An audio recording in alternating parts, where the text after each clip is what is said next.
Yeah, I think we're good. Yep. Right there. Sweet. Ready to hear me? Okay, so yeah, we can hear you. Sweet. Brent, thanks for obviously taking this call with us. That's great. We have a lot of questions for you. A lot of our clients have been, curious, concerned, just intrigued on how the whole process works with, lenders and what the rules are and stuff with dealing with COVID-19. So one of the questions, we've all got questions to ask you, so bear with us and hopefully we don't take up too much of your time. But the first question we have is if lenders right now, if they're all treating deferral payments the same, or are they treating it differently? Is it straight across the board? How does that work? So it's fairly similar between all the lenders right now, but they're all just coming out with updates basically every day or every other day on their policies.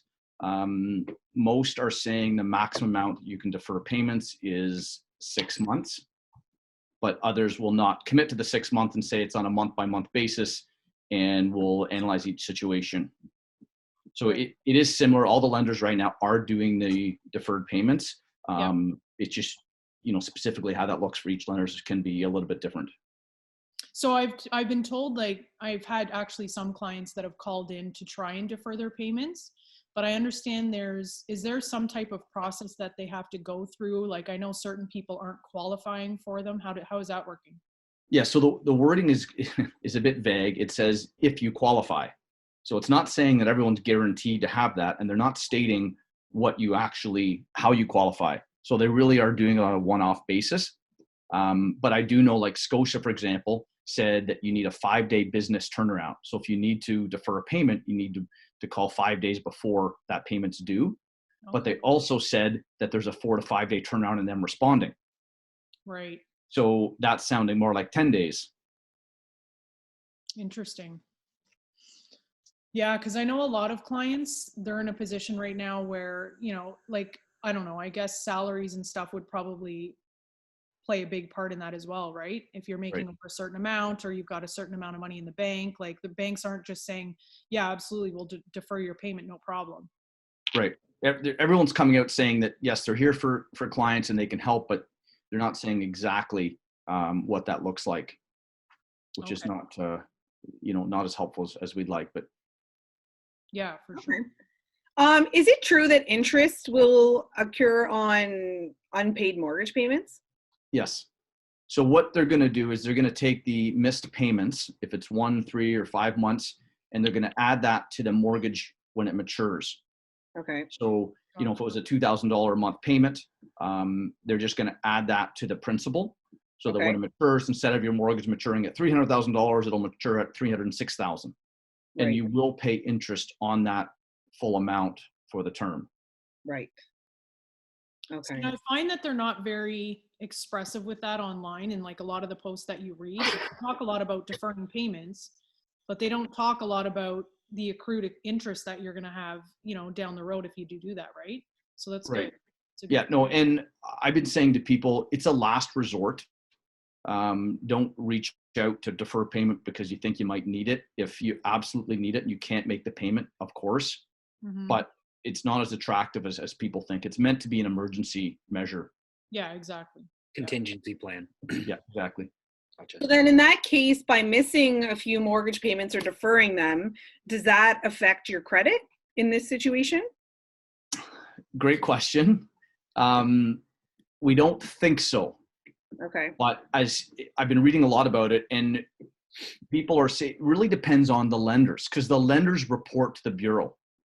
So if someone elects to do it, we have to rely now on the lender to report accurately to the bureau what's happening.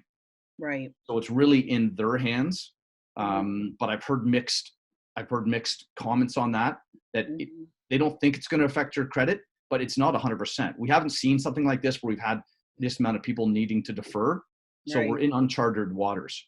So again, as an emergency measure, if you have to, defer the payments, but keeping in mind that there is a chance that it will report and hurt your credit. Right. Okay. Interesting.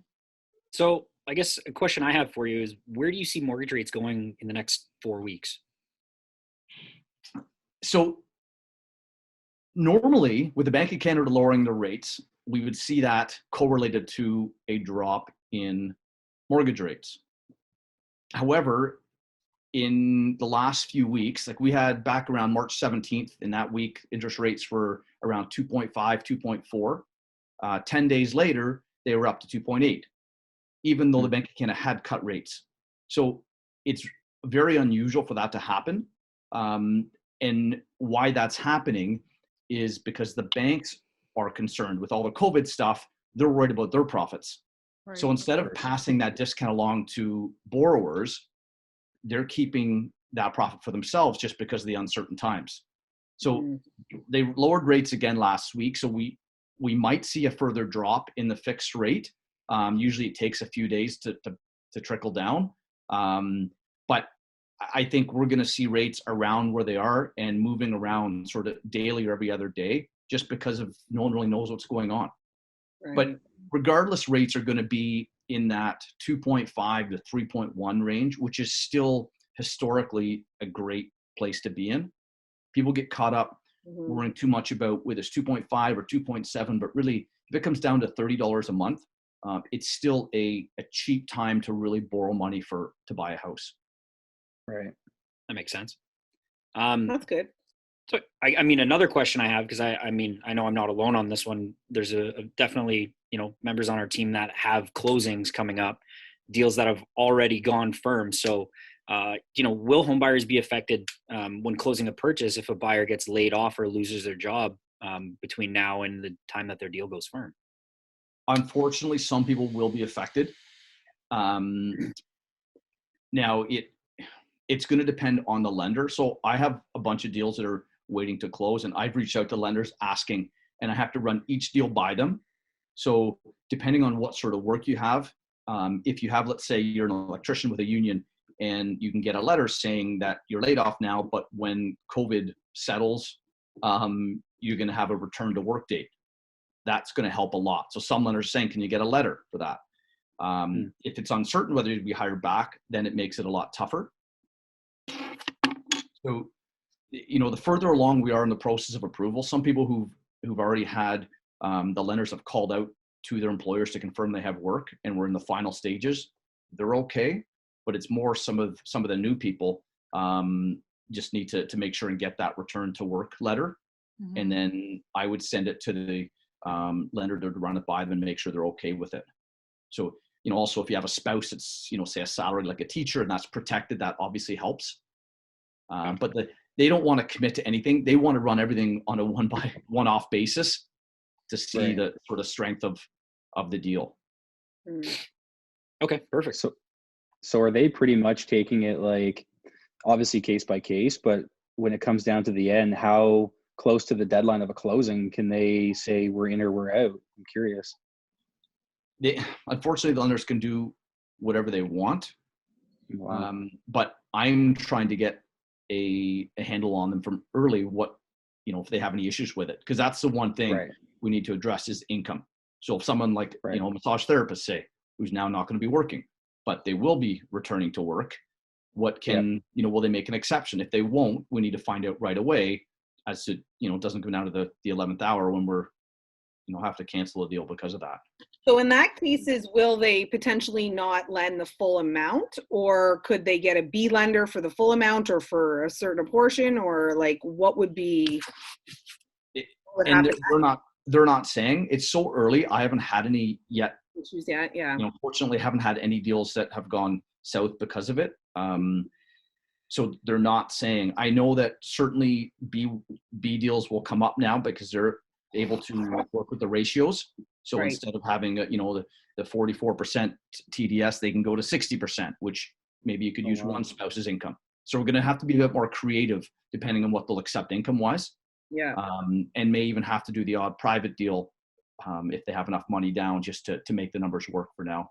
Like maybe even for a year, do a private deal until things get normal again and then go into traditional. Yeah. Yeah. And that's the last case scenario, but depending on what situation, some people, a private's expensive, but it's better to pay a private than to rent. Right. Yeah, exactly. So Brent, do you have access to private lenders? I do. Yeah. Okay, good. Yeah. Especially with what's happened with the stock market right now, people are happy to, invest their money in properties that are a little more secure. Okay, yeah, that's good to know for sure. Hey, Brent, a question I have. So what advice would you give to buyers who are out there who are actively looking, but they're kind of concerned where the market's going to head with COVID-19? Well, it's tough to give advice right now. Right. You know, there's so many variables that are going on. I would look at, we're in historically low interest rate environment, so it's a good time to borrow money. And usually, just like the stock market, when things are uncertain, I think that creates opportunities to buy because people are worried. And right now we can do things totally remotely. So the appraisers don't have to go into the house. They can do appraisals, they do drive-bys and have the homeowners send pictures of certain rooms.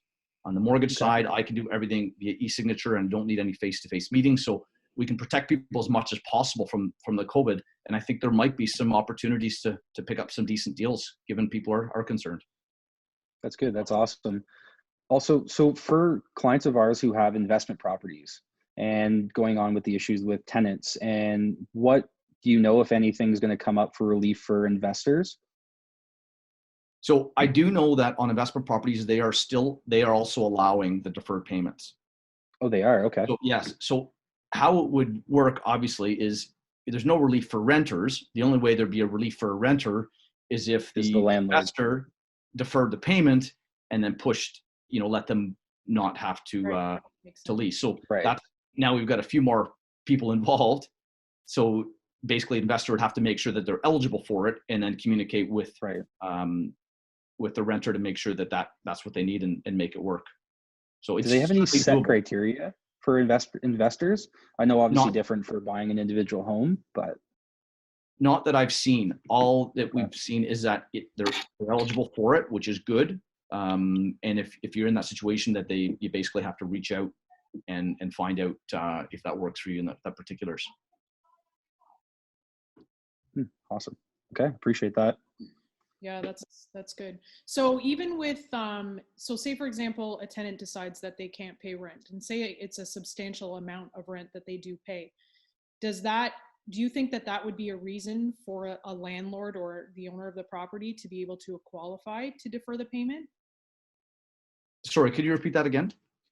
So if a tenant owes a substantial amount for rent, so say for example, it's $2,500 a month for rent, and they say, you know what, we can't afford to pay the rent.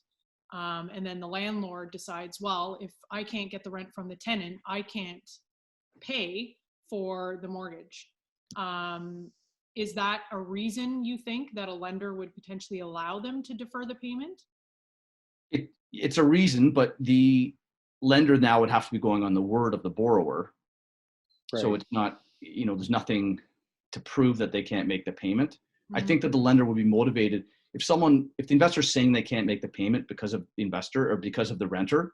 I think that's motivation enough to try to make it work. I mean, the lenders want to give relief to the borrowers, and by adding the principal and interest at the end of the mortgage, really it's no loss to them. Yeah, they'd much rather have their books in order and just defer that payment. Yeah, it makes it easier for everyone.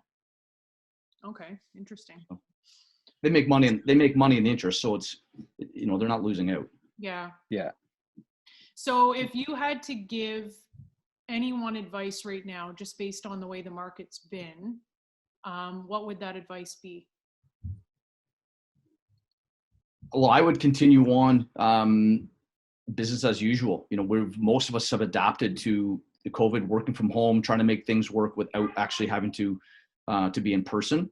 Mm-hmm. And I think there's going to be some opportunities to buy, given that people are nervous and people make rash decisions. So whether it's buying or selling, I think there's opportunities to be made in this environment.